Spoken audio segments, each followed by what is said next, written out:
और उसके बाद जब एक एक बैग खोले जाने लगे तो केवल पैसा ही पैसा, पैसा ही पैसा, पैसा ही पैसा निकल रहा था।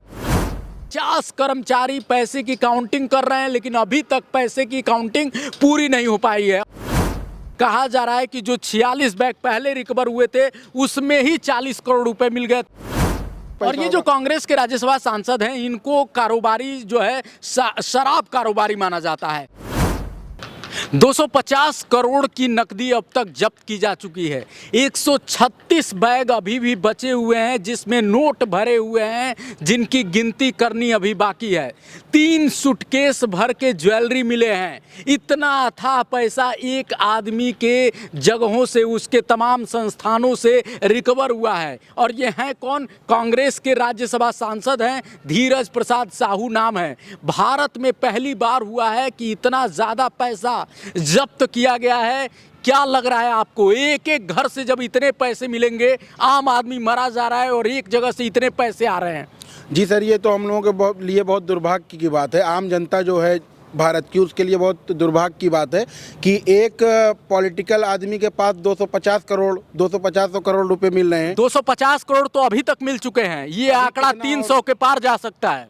हाँ, तो ऐसे तो बहुत सारे लोगों के पास और पैसे भी रखे होंगे। और हम लोगों के वहाँ युवा बेरोजगारी से जूझ रहा है, भुखमरी से कुछ जगह पे जूझ रहे हैं। जैसे अब बहुत सारे छोटे स्टेट, जैसे झारखंड हो गया, रांची हो गया, इतने पैसों में तो सब स्टेट का बहुत। और ये जो पैसा जब्त हुआ है, ये झारखंड और उड़ीसा से ही, जिसको गरीब राज्य कहा जाता है, वहाँ से इतना पैसा मिल रहा है। तो शायद ऐसे ही नेताओं की करतूत रही हो कि जो राज्य गरीब हुआ, जो अपने खातों में पैसे रखे हैं, अपने घरों में पैसे रखे हैं, इसी की वजह से वहाँ की आम जनता आपको ये बता दें कि इस नकदी को मतलब जुटाने के लिए, इस नकदी का पता लगाने के लिए कि कितना पैसा है, हाथ पांव फूल गए हैं। ईडी के अधिकारियों के, कई बैंकों के कर्मचारी बुलाए गए हैं, 40 से ज़्यादा मशीनें लगाई गई हैं।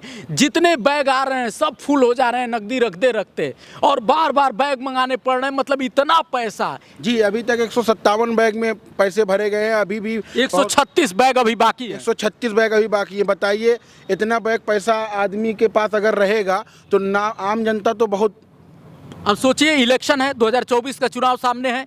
ये एटीएम में आप जाएंगे, आपको कई जगह पैसे नहीं मिलेंगे और 500-500 के नोट इन घरों में रखे हुए हैं। जी बिल्कुल, अब एटीएम से जैसे लिमिट हो गई है कि जैसे 20,000 रुपये ही आप निकाल सकते हैं। ऐसे तो बहुत सारा कैश रखे हुए, नेता ही रखे हुए हैं, तो ऐसा नहीं होना चाहिए। और आपको बता दें कि ये छापेमारी 6 दिसंबर से चल रही है। जी हाँ, 6 दिसंबर से ये जो छापेमारी चल रही है, इसमें आपको बता दें कि करेंसी नोट इतने ज़्यादा मिले हैं 500 के कि हाथ पांव फूल गए हैं। रांची स्थित धीरज प्रसाद साहू के परिसरों पे जो छापेमारी हुई है, उसमें ये कहा जा रहा है कि 2 दिन के भीतर ही गिनने का लक्ष्य रखा गया था, लेकिन वो पूरा नहीं हो पाया। 50 कर्मचारी पैसे की काउंटिंग कर रहे हैं, लेकिन अभी तक पैसे की काउंटिंग पूरी नहीं हो पाई है। अभी भी बैंक कर्मचारी मान रहे हैं कि कम से कम 2-3 दिन अभी और लगेगा। कई कर्मचारियों को बुलाया गया है। कहा जा रहा है कि जो 46 बैग पहले रिकवर हुए थे उसमें ही 40 करोड़ रुपए मिल गए थे, और उसके बाद ही इन लोगों को लगा कि अरे यहाँ तो बहुत ज़्यादा पैसा है। और उसके बाद जब एक एक बैग खोले जाने लगे तो केवल पैसा ही पैसा, पैसा ही पैसा, पैसा ही पैसा निकल रहा था। जी, तो ये बहुत ज़्यादा वो है कि मतलब इतना पैसा रख के आम जनता का पैसा ही होगा। नेतागिरी में अगर जो पैसा आपने रखा तो आम जनता का ही पैसा। और ये जो कांग्रेस के राज्यसभा सांसद हैं, इनको कारोबारी जो है शराब कारोबारी माना जाता है। लेकिन ये जो इतने पैसे मिले हैं, क्या आपको लगता है कि क्या क्योंकि जब भी छापेमारी होती है, आप देखिए 50 करोड़, 60 करोड़, 100 करोड़, मतलब इतने रुपए कैश के रूप में मिलते हैं। क्या दिक्कतें हैं, मतलब कैसे ये पता नहीं चल पाता है? ये लोग अपने घरों में पैसे भरे रहते हैं।